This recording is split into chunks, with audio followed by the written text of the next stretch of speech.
everyone. My name is Allison Thieberg, and I'm happy to welcome you to the second episode of Plastic Free Emory's new interview series, What's SUP Emory? SUP standing for Single-Use Plastic. I have to thank Nithya, our executive director, for coming up with that title. It's too clever. So this is a series where Plastic Free Emory will be highlighting some of the incredible members of the Emory community that are passionate about reducing unnecessary single-use plastic on campus. As we've mentioned before, in June of 2021, President Fenves signed the Break Free from Plastic Pledge, committing Emory to eliminating unnecessary single-use plastic by 2026.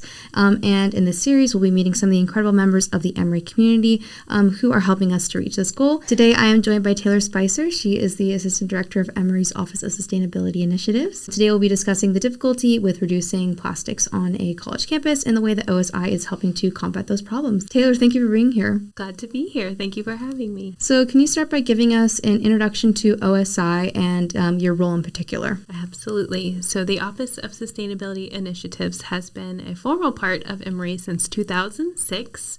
We have one of the longest running sustainability offices in higher education in the nation. And at Emory, our office was formed out of a strategic planning process that took place and ended in 2005 under former President Wagner. At the time, sustainability was identified as a strategic priority for Emory University. And so our office has worked across the Emory enterprise, not just the Atlanta campus, but also Oxford College and Emory healthcare locations, to try to integrate sustainability into all the different levels of decision-making that happen, from individual to departmental to institutional commitments. So we, as the Office of Sustainability Initiatives, are tasked with implementing Emory's sustainability strategic plan and vision for 2025, in addition to these other things that have emerged, including the Break Free from Plastics Pledge. Mm-hmm. So we, as the office, collectively work in culture change, making sure we have fruitful and meaningful community partnerships.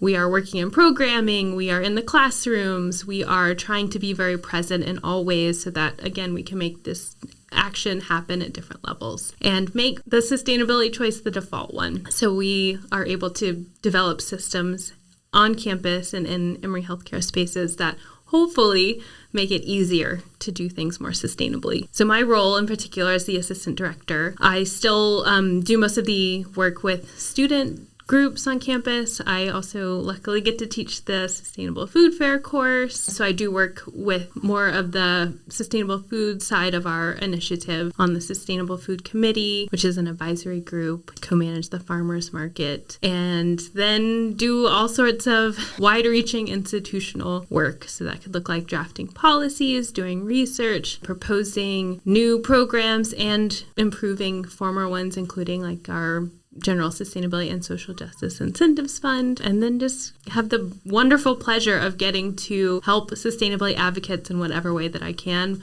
with the connections that I have or the resources that we have through our office. Yeah, it's definitely good to see OSI integrated in many different areas of campus. Like even in my dance studios, their offices are like the green certified offices. And I see OSI there all the time. And then obviously I'm involved in a lot of sustainability groups, so I see them there too. But you definitely see OSI making sure that thought is put into each inch of the campus in regards to sustainability. And we're a tiny group. Yeah, you guys.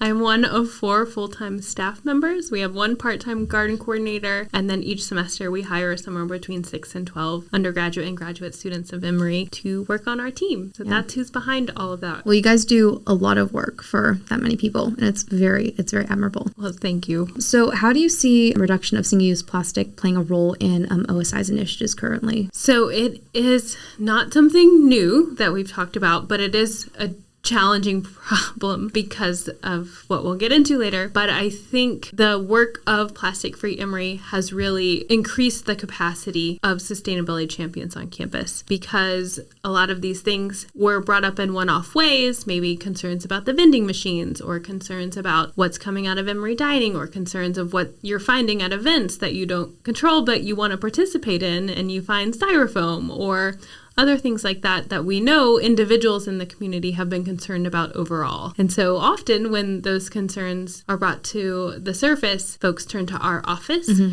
Though we can't always change what's happened or who is making that decision, the best we can do is learn where folks are identifying unnecessary single-use plastics and then engage them. Share the resources that we do have, one being the Sustainable Events Program, one being the Green Office Program, the other the Green Labs Program, which are really intended to provide the questions that you can ask yourself and your team to make decisions that hopefully will help you reduce that amount of waste overall, because that is a much better way of approaching waste. But diversion is required because we still produce it, but it's not the ideal solution. It is part of a bigger plan. Yes. And the plan would be to help us reduce overall. Yeah, Emory definitely does have a pretty robust waste streams system with the different post-consumer waste streams that we deal with, but diversion before usage is obviously much more important, which brings us to our next question. What do you see as like the biggest issue with the use of single-use plastics on campus? Personally, I think the biggest challenge is that there are so many people making decisions that result in more unnecessary single-use plastics ending up on campus or just being used generally in the society. There are a lot of sources of that plastic. Some of them are created in the name of consumer convenience. Others are used to help transport food because our supply chains in regard to food are very long in a lot of cases. So there are reasons why these plastics exist, but there are so many people making decisions to bring them here. Again, whether that's in events, whether that's ordering takeout, whether that's making a decision at an operational level that you have to, even out of safety, it still results sometimes in unnecessary single-use plastic. So there are just so many sources, and there's not really a central mechanism in place to try to make a different standard widespread. So there are places where a lot of progress has been made, but it may not be seen because there are still so many sources of unnecessary single-use plastic. So I think it really is just the volume of decisions that are made that result in that plastic ending up on campus. I definitely see that too. One thing that I've learned most importantly at Plastic Free Emory is that there isn't like a hierarchy of decision making. Decision making at Emory is a web. I feel like it's the same on a lot of college campuses, but you have procurement in different areas, and then you also have student groups bringing in vendors for, different events, and there is not one person that can decide, hey, we have to stop using these materials. And then obviously students bring their own stuff from off campus just for personal use, and trying to find a strategic way to eliminate that has been a bit challenging, and I feel like you guys have felt that as well. And that's where the broader culture change work comes in, because you want to support the movement overall so that it feels like it's more normal to bring your own reusable utensils, or it's more normal to think about food waste at the beginning of event planning, or it's more normal to try to invest a little bit more upfront for something reusable that in the end will save you money. So the culture change piece reinforces, again, the work of the individuals who are leading in this front, making them feel supported, and hopefully soon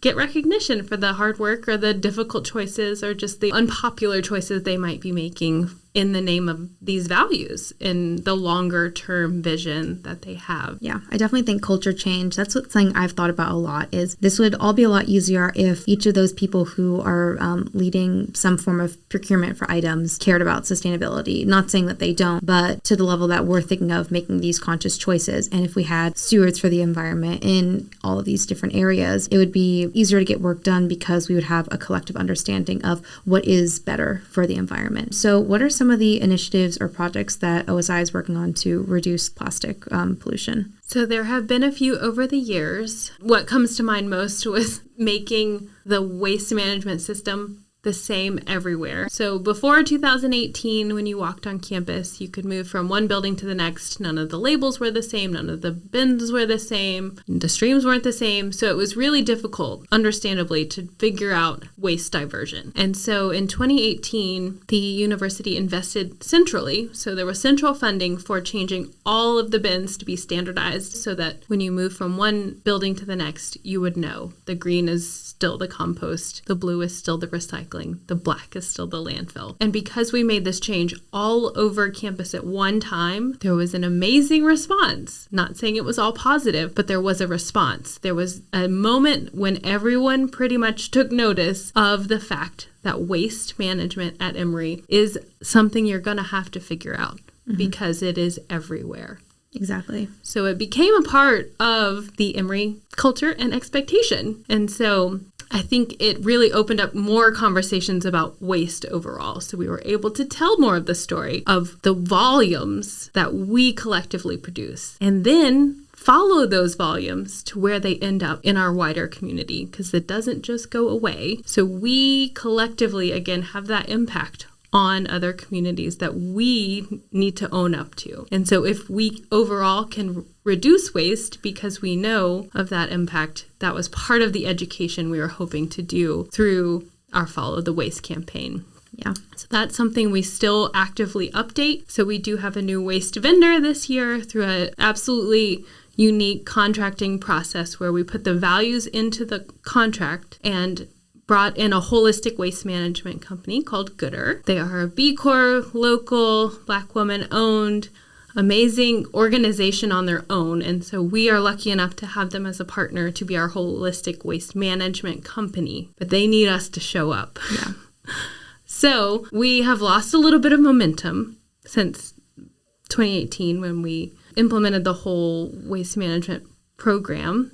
But I still think the infrastructure is there enough so that everyone who comes onto Emory's campus questions why we would have these things. Why would we have these bins? But it really changed the amount of attention that waste particularly received here at Emory. Yeah, I think you're completely right, because having this sophisticated of a waste management stream, kind of requires students to think critically about the waste they're producing and if it is necessary. Because in so many places when we're growing up, we just have, free access to landfills, and we don't ever have to think about our waste after we dispose of it.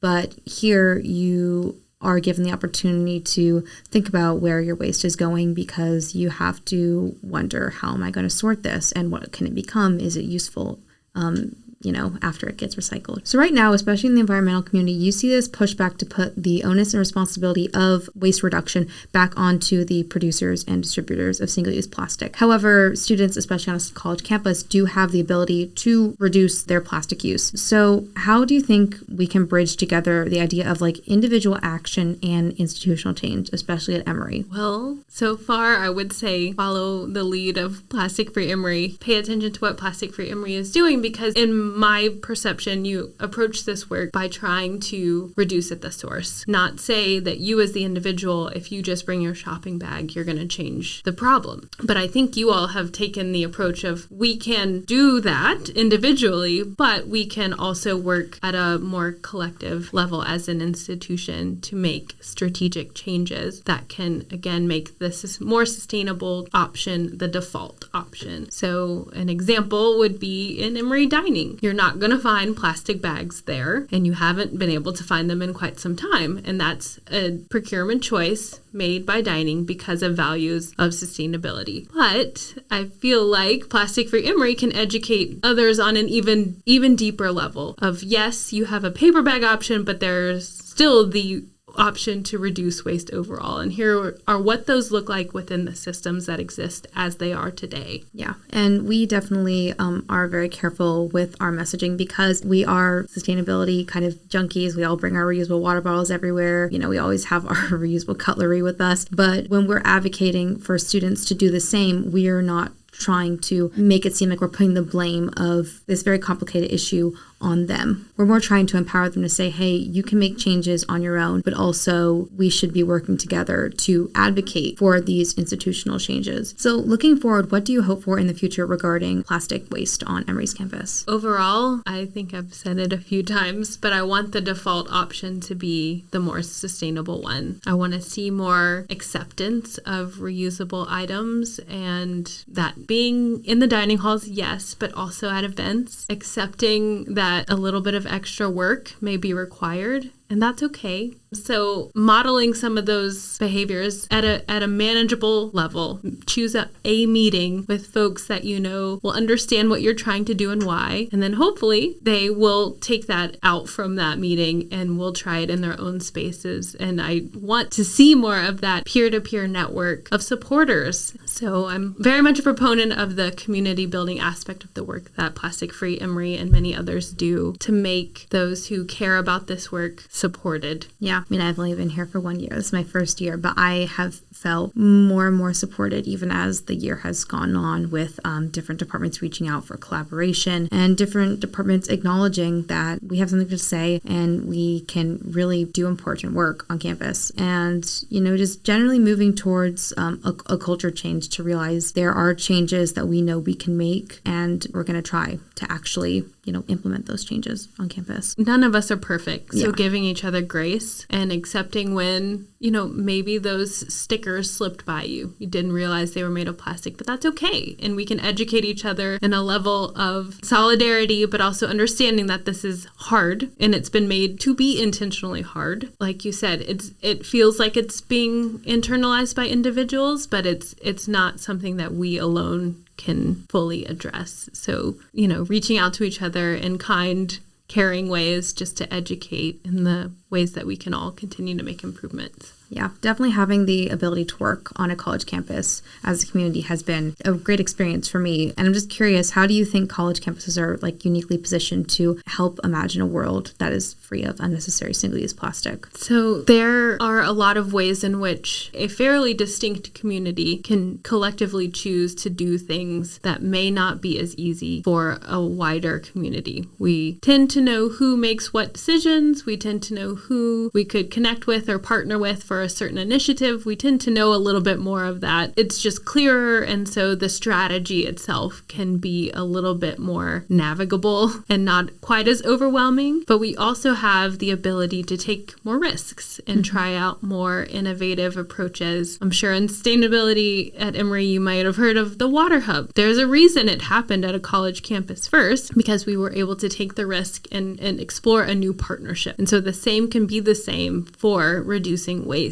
But it just has to, kind of have the synergies that allow for all of our different visions to be coming to light through a certain innovation. So I don't know what that looks like, but just saying there is this space in which creativity and new approaches can and have been implemented in a college environment. So it's this beautiful place to work because there are so many people who want to push the envelope, who want to try new things. And there are also administrators and others in operations who want to be innovators as well. So we can really model some of the practices here that may not be able to be modeled elsewhere. So it's been a really great sustainability space to work in because we can actually see these things in real time within our own campus boundaries. Yeah, that's one of the things I love about the Emory community is that it does kind of feel like it functions like almost like a small town, but we do have access to who's procuring the different items. We know what goes on in dining, and